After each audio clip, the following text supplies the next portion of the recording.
Hello viewers, আসসালামুয়ালাইকুম। Welcome back to my channel Mumtaz cooking. আশা করি আপনারা সবাই ভালো আছেন। আজকে আমি আপনাদের জন্য নিয়ে এসেছি আরেকটি নতুন রেসিপি, আর সেটি হলো টমেটো ও বেগুন ভর্তা। এই ভর্তাটা গরম ভাতের সাথে খেতে কিন্তু খুবই মজা। এই ভর্তা হলে আর কোনো তরকারিই লাগে না। তাহলে চলুন দেখে নিই কীভাবে তৈরি করতে হয় টমেটো ও বেগুন ভর্তা। টমেটো আর বেগুনটাকে কেটে নিয়েছি। এখন এর মধ্যে দিয়ে দিচ্ছি 1 চা চামচ পরিমাণ লবণ, 1 চা চামচ পরিমাণ হলুদের গুঁড়া ও 1 চা চামচ পরিমাণ মরিচের গুঁড়া। এখন আমি সবগুলো মশলাকে টমেটো ও বেগুনের সাথে ভালোভাবে মাখিয়ে নিব।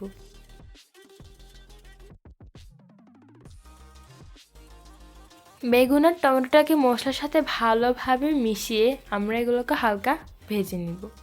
আর ভাজার সময় কিন্তু চুলার আঁচটা অবশ্যই মিডিয়ামে থাকতে হবে। প্রথমে আমি বেগুনগুলোকে ভেজে নিচ্ছি, এরপর টমেটো ভেজে নিব।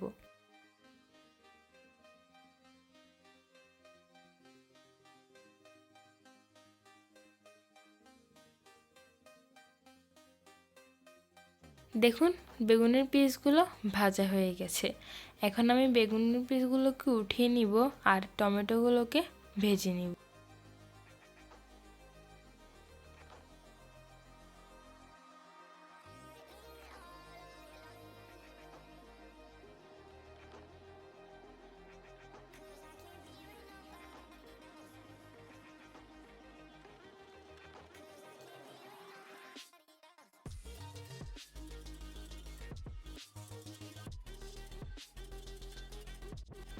টমেটোগুলো ভাজা হয়ে গেছে। এখন আমি টমেটোগুলোকে উঠিয়ে নিব। এখন আমি ওই একই প্যানে 5-6টা শুকনো মরিচ ভেজে নিব।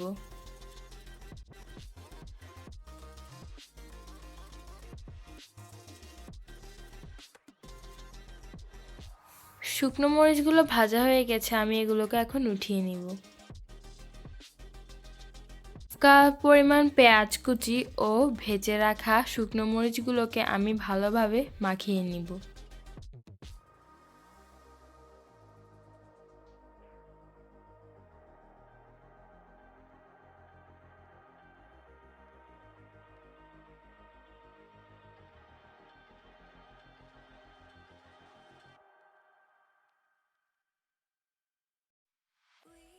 পেঁয়াজ আর মরিচটাকে ভালোভাবে মাখানো হয়ে গেছে। এখন তৈরি করে নিব ভর্তা। ভর্তা তৈরির জন্য আমি একটি বাটিতে ভেজে রাখা বেগুন ও টমেটো নিয়ে নিয়েছি। এর মধ্যে দিয়ে দিচ্ছি 1/2 কাপ পরিমাণ ধনেপাতা কুচি ও মাখানো পেঁয়াজ আর মরিচ। দিয়ে দিলাম পরিমাণ মতো লবণ। লবণটা আপনারা স্বাদ অনুযায়ী দিয়ে দিবেন। এখন সবগুলো উপকরণকে আমি ভালোভাবে হাত দিয়ে মেখে নিব। দিয়ে দিচ্ছি পরিমাণ মতো সরিষার তেল। এরপর আমি সব কিছুকে ভালোভাবে মাখিয়ে নিব।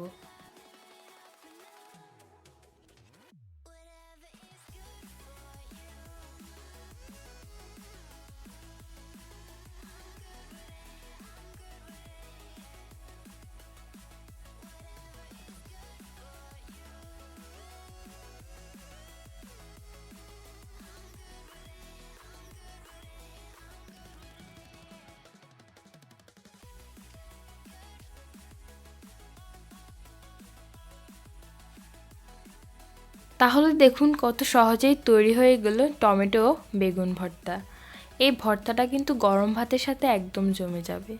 যদি আমার আজকের ভিডিওটি ভালো লেগে থাকে তাহলে অবশ্যই আমার চ্যানেলটিকে সাবস্ক্রাইব করবেন এবং ভিডিওটিতে একটি লাইক দিবেন। আর রেসিপিটি কেমন লেগেছে তা অবশ্যই কমেন্ট বক্সে জানিয়ে যাবেন। তাহলে আজকে আসি, আল্লাহ হাফেজ।